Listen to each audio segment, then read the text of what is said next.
Wild Soul HOPECast, Episode 3, Oh, Optimal. Divine Unions, Becoming the One Before Love Finds You. Sponsored by Wild Soul Hope. Hi, love. Welcome back to Wild Soul HOPEcast. I'm Sharon Lee, creator of Wild Soul Hope, the Hope Method, and author of When the Soul Remembers Hope. I turn chaos into clarity using hope and unconditional love. Let's walk together while we uncover the lie about hope. With Valentine's Day coming up, I know love is already on a lot of hearts right now. So this episode isn't about finding someone, it's about not losing yourself. You don't have to agree with everything here. Take what resonates, leave what doesn't. Wisdom works best when it's invited, not forced. Some conversations are meant to be listened to slowly. If your body asks for a break, honor that. You can pause, breathe, and return when you're ready. Nothing here requires endurance. I want to take a moment to name the real reason people are drawn to conversations about divine unions, because it's not actually about romance. It's about exhaustion. It's about being tired of trying to earn love. It's about being tired of second-guessing yourself. It's about being tired of relationships, romantic or otherwise, that feel like work instead of refuge. Most people aren't chasing love. They're chasing relief. Relief from the nervous system patterns that say, I have to prove myself to be chosen. I have to endure to be worthy. I have to wait until I'm healed to be loved. And that's why this conversation matters. Because divine union isn't about finding someone. It's about ending the cycle of abandoning yourself while you wait. Before we get too far in, let's step into presence. Not in a performative way. Not in a take 3 deep breaths and fix yourself way. Just a real pause. With a deep breath in, hold it, 2, 3, 4, exhale. Not to fix anything, not to become anything, just to arrive. Let your shoulders drop, unclench that jaw. Notice where your body is holding today. If you're listening while driving or folding laundry or sitting quietly with a cup of tea, let your shoulders drop. Let your jaw soften. Let your breath find its own rhythm. You don't need to arrive polished today. You don't need to understand everything we're going to talk about right away. This conversation is meant to be felt more than it's meant to be analyzed. And if you notice yourself feeling a little tender already, that's not a sign you're doing it wrong. That's usually a sign that you're listening from the right place. Today, we're talking about divine unions, but not the kind that live in fantasy or pressure or longing. We're talking about divine union through the lens of optimal, and that changes everything. I want to take a moment to acknowledge and gently name something important. What I share here comes from my lived experience, my work with the Hope Method, and my personal understanding of healing, love, and grief. I'm not an expert. I'm not a licensed therapist or medical professional.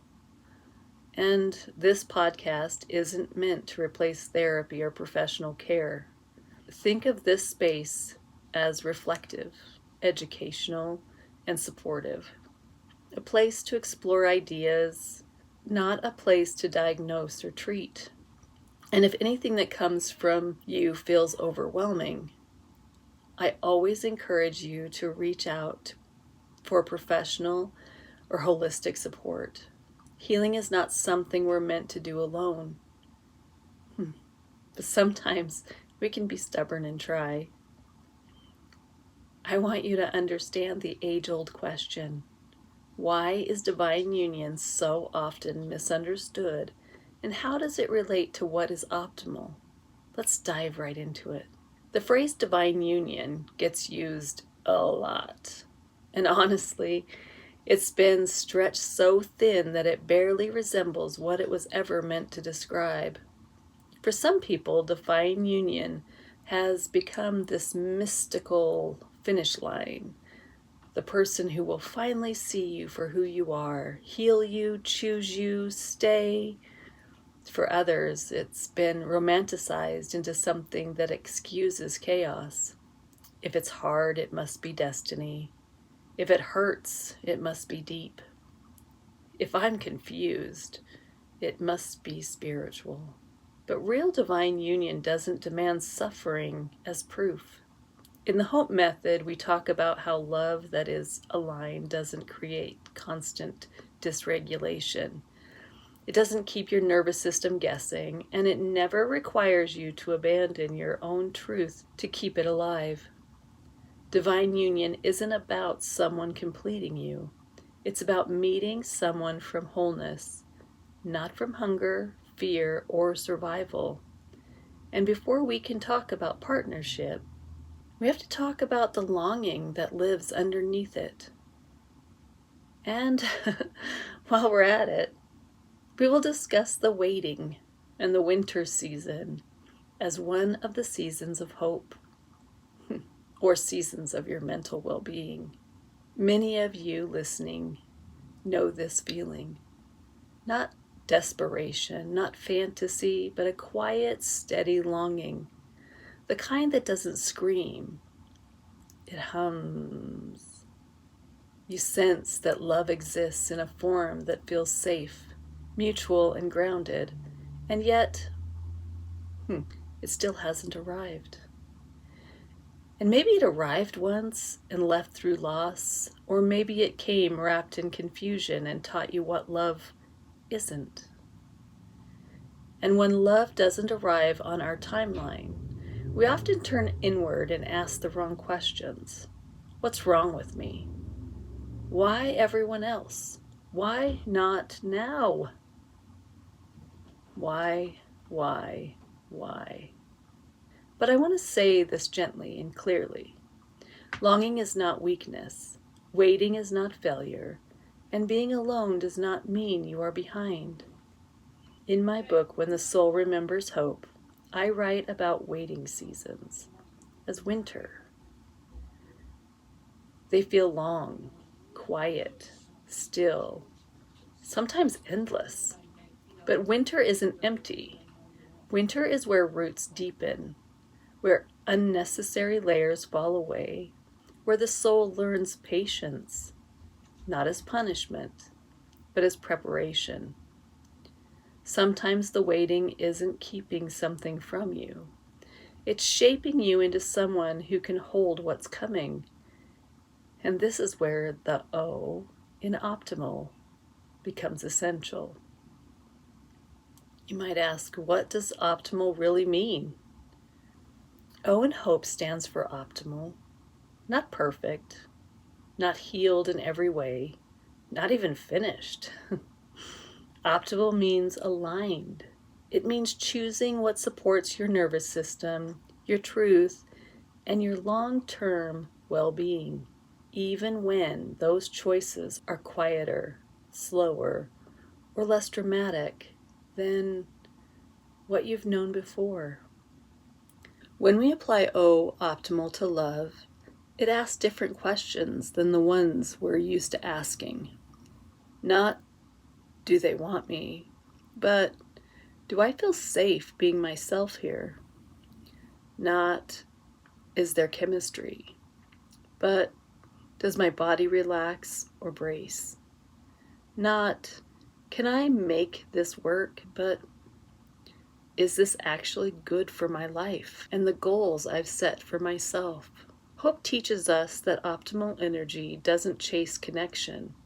It discerns it. And when we live optimally, we stop confusing intensity for intimacy. We stop mistaking chaos for passion, and we start recognizing calm as a form of attraction. That calm can feel unfamiliar if you were raised in survival mode, if love was unpredictable, if affection came with conditions. But unfamiliarity doesn't mean wrong. Often, it means new, shifting our mindset and becoming the one. I want to make optimal practical for a moment, because if optimal stays abstract, we tend to fall back on what's familiar, even when it hurts. Optimal has a signature in the body. Familiar often feels intense, urgent, magnetic, sometimes intoxicating. Optimal stays steady, grounded, breathable. Familiar speeds you up. Optimal slows you down. Familiar will ask, what if I lose this? But optimal will ask, can I stay with myself here? And this is where many people get confused, because optimal doesn't always feel exciting at first, but it always feels honest. I've had moments in my own life where something was clearly optimal, not dramatic, not charged, just quietly right. And I almost walked away from it, not because it lacked meaning, but because it didn't demand anything from me. And that felt odd. That was my nervous system telling on me. Optimal didn't feel like urgency. It felt like space. And I had to learn that peace isn't the absence of love. It's often the evidence of it. This is why so many people walk away from optimal love, optimal choices, optimal paths, not because they're wrong, but because they don't activate survival in the body. And if your nervous system learned love through chaos and condition, calm can feel unfamiliar before it feels safe. Optimal isn't just about who you love. It's about how you choose. You can feel optimal in friendships, in work, in faith, in how you rest. If a choice costs you your breath, your body, or your truth, it isn't optimal, no matter how meaningful it looks on paper or in front of you. Optimal supports life. It doesn't drain it. This is the part that can feel confronting, but also deeply freeing. Becoming the one doesn't mean becoming invulnerable. It doesn't mean never needing anyone. It means becoming someone who stays with themselves. It looks like learning your boundaries before expecting someone else to honor them, living in your body instead of overriding it, choosing honesty over performance, learning how to self-soothe instead of self-abandon. In the Hope method, we talk about how clarity comes from self-knowledge. And when you know yourself, you stop accepting love that requires you to disappear. The relationship you're seeking can only meet you at the level you're willing to meet yourself. And divine union doesn't arrive to rescue you. It arrives to recognize you. Let me take a moment and disclose my personal experience with knowing, time, and trust.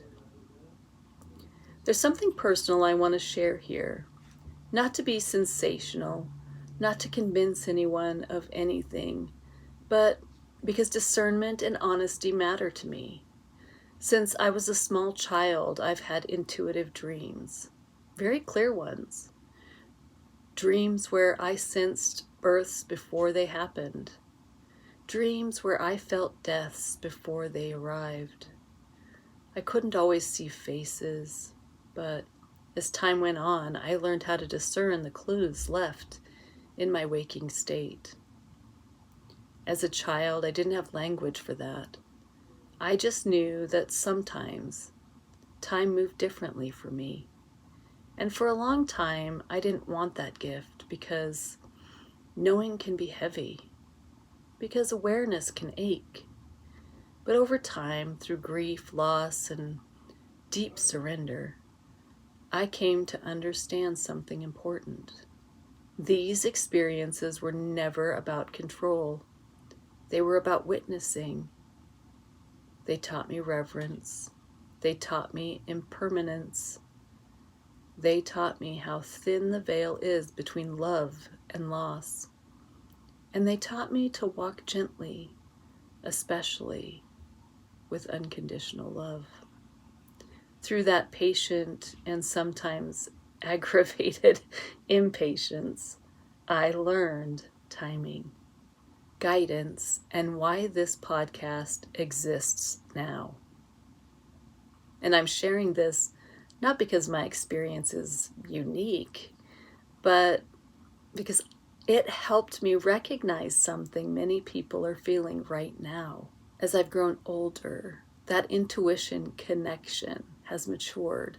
I don't live in prediction. I live in presence. And the guidance I receive now is quiet and steady. The message has been simple. People are tired. People are afraid. People are angry and confused. They're burned out. They're grieving. And they're longing for peace and love that doesn't cost them their nervous system. HOPECast isn't being pushed forward by ego. It's being invited forward. And I think that's especially important right now. We are living in an age of information overload. Real information, misinformation, storytelling that sounds spiritual, but leaves people more confused than grounded. And that constant outpouring has created a lot of internal turmoil, especially for those who carry wounds from negative religious or spiritual experiences, or those that have been hurt and traumatized by their surroundings. Those experiences shape how we see love, authority, worth, or even God. And as more truth comes into the open, supported by real evidence, many people are finding themselves unsettled, not because truth is dangerous, but because it challenges stories they once relied on for safety. So discernment really matters. And this is exactly where the idea of divine union often gets misunderstood. Divine union isn't about bypassing pain or escaping into belief. It's about relationship with yourself, with others, and with the Creator, however you understand and embody that connection. And that brings us back to the real question. How do we understand divine union through the hope lens? Divine union isn't fireworks, it's resonance. It's two people who have done enough inner work to say, I won't abandon myself, and I won't ask you to abandon yourself either. Hope teaches us that love doesn't rush, truth doesn't pressure, alignment doesn't confuse. When divine union arrives, it doesn't feel like chasing, it feels like recognition, and often it arrives after we stop searching and start listening. And here's the thing. If this longing you feel were personal failure, it would be new. But it isn't. Humans have been asking the same questions for thousands of years. Why do we long? Why does love sometimes heal us and sometimes break us open? Why are there so many types of love? And why do we keep mistaking intensity for intimacy? This isn't a modern dating problem. No, it's a human one. And when you realize that, something in the body softens, because you're not broken. You're remembering something ancient. And to understand why this longing lives so deeply in us, We have to widen the lens, because ancient wisdom doesn't give us rules for love. It gives us context. And before we go any further, please indulge me because I want to geek out with philosophy and ancient teachings about divine union a little. And I'm not an expert at saying some of the names of these things. I just read them and understand them in a way that gives me context and understanding. So please forgive me if I mispronounce or struggle through some of the wording. When we shift the lenses and look back, we glimpse how long humans have been grappling with this, and something clicks. Long before podcasts, psychology, or modern dating language, humans were already asking the same questions we're asking now, because wisdom doesn't age, it repeats. So, why do we long so deeply? Why does love sometimes feel like salvation and other times like suffering? And how do we know when love is truly aligned? What we're talking about today, divine union and optimal choice, is not new.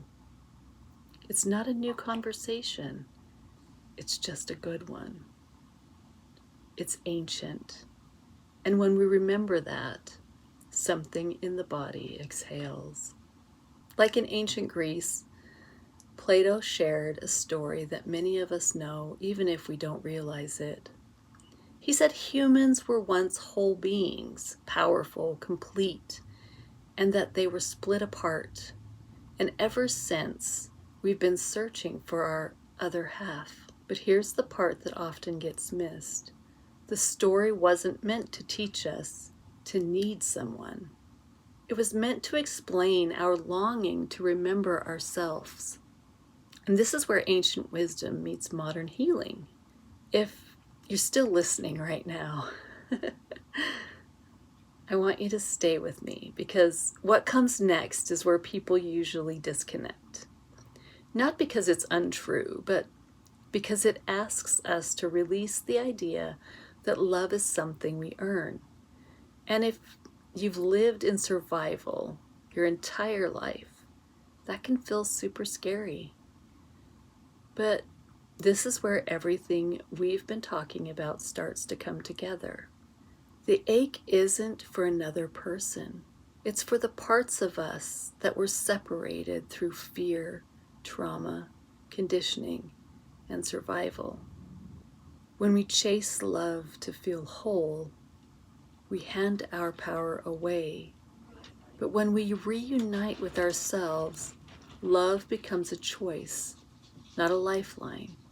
Across ancient traditions, there is a recurring symbol or sacred moment called the sacred marriage, the union of the masculine and the feminine energies within the self. Some call it Kundalini, some call it Chi. It's got lots of names. This wasn't about gender. It was about balance, action, and intuition, strength and softness, logic and knowing. Ancient alchemists believed no true union could happen outside until it happened inside. This is what divine union actually means. Not two people completing each other, but two integrated beings choosing to walk together. You might ask, how does this tie to trauma? It's not as complicated as it may seem when we remember that trauma fragments us. Healing reunites us. When we heal, we stop asking relationships to stabilize our nervous system and start offering presence instead. Eastern philosophy gives us language for optimal choice. In Taoism, alignment is everything. The ancient text of Tao Te Ching teaches that what is forced creates resistance, and what flows is sustained.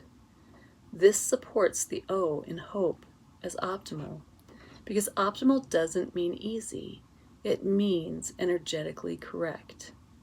Do I need to say that again? Because optimal doesn't mean easy. It means energetically correct. Do you hear me? If love feels frantic, if you feel anxious, abandoned, or constantly proving your worth, that's not divine union. That's the nervous system trying to survive your relationship. And we need to create a balance of our own unconditional self-love and that of the relationship we were trying to forge. This brings us to a symbolic relationship predicted in yin and yang. Yin and yang were never meant to fix each other. They exist in relationships, not dependence. Optimal love feels calm in the body, even when it's deep. And then we fast forward to modern psychology and we hear the same wisdom echoed again, as Carl Jung taught that mature love comes only after individuation, the process of becoming whole within yourself. In other words, if we haven't met ourselves, we ask relationships to do it for us. That's not failure, that's conditioning. Think of this as a gentle truth. As we contemplate the ancient wisdom we gather along the way, because once you become whole, love stops being a wound you're trying to heal and becomes an expression of who you really are. This is where the Hope method brings it all home and ties it up in a beautiful package with a pretty bow all on top, because hope, harness optimal positive energy. H, harness, reclaims your fragmented energy. O, optimal, chooses what supports your nervous system, not your patterns. P, positive, redefines love as safe, grounded, and reciprocal. E, energy, attracts resonance, not repetition. Divine union isn't found by searching harder. It's revealed when you stop abandoning yourself, when you take the time to choose what is optimal for your soul. Love no longer feels like longing. It feels like recognition. I want to thank you for listening to my interpretation of ancient wisdom. Let's switch gears as I slow us down, as I leave you with a few little reflections. It kind of feels abrupt on how I'm stopping that, but I don't know where else to go with it. I was standing on quite a soapbox. No answers are required, just curiosities as we reflect. What does love feel like in your body when it's safe? Where have you confused intensity with intimacy?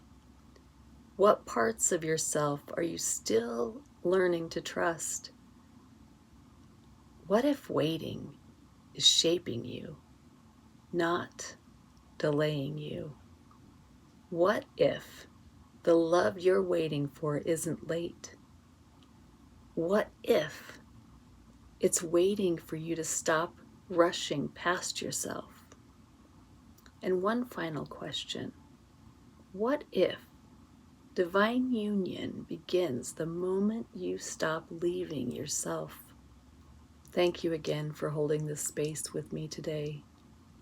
Spiritual truth is tender, and I honor your willingness to sit with it.